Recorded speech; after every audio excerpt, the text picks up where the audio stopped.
21 अप्रैल 2026। समय रात्रि 3:12। स्थान थार मरुस्थल के भीतर एक अज्ञात भूमिगत सैन्य परिसर।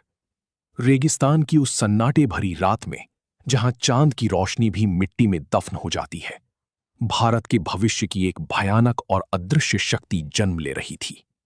ये कोई साधारण हथियार नहीं था, बल्कि आसमान से बरसने वाला वो काल था जिसे रोकना किसी भी रेडार या मिसाइल डिफेंस सिस्टम के वश में नहीं था। 70,000 फीट की ऊंचाई पर उड़ते C-17 ग्लोब मास्टर के विशाल इंजनों की गूंज नीचे की खामोशी को चीर रही थी। विमान के कार्गो बे में रखे हुए लोहे के भारी कनस्तर सिर्फ धातु के बक्से नहीं थे, बल्कि वे मृत्यु के दूतों का घर थे। जैसे ही कमांड सेंटर से एक अंतिम कोड टाइप छोटे छोटे घातक ड्रोन बाहर निकले, जिन्होंने पल भर में पूरे आसमान को ढक लिया।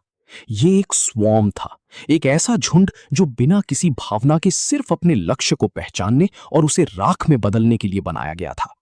दूर कहीं एक दुश्मन की सीमा के भीतर बने अभेद्य किलों को लग रहा था कि वे सुरक्षित हैं, लेकिन उन्हें क्या पता था कि ऊपर मंडराता वो काला बादल किसी प्राकृतिक आपदा का संकेत नहीं, बल्कि तकनीकी विनाश का एक सुनियोजित तांडव था।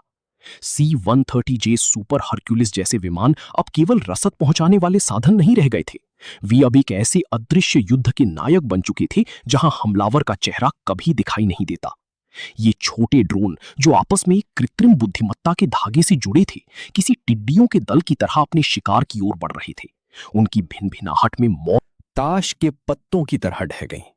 ये शक्ति संतुलन के बदलने का क्षण था, जहां युद्ध के मैदान में अब केवल वही जीवित बच सकता था जिसके पास आसमान से गिरने वाले इस काली छाया को नियंत्रित करने की शक्ति थी। इतिहास गवाह है कि युद्ध कभी नहीं बदलते, लेकिन लड़ने के तरीके हमेशा के लिए बदल जाते हैं।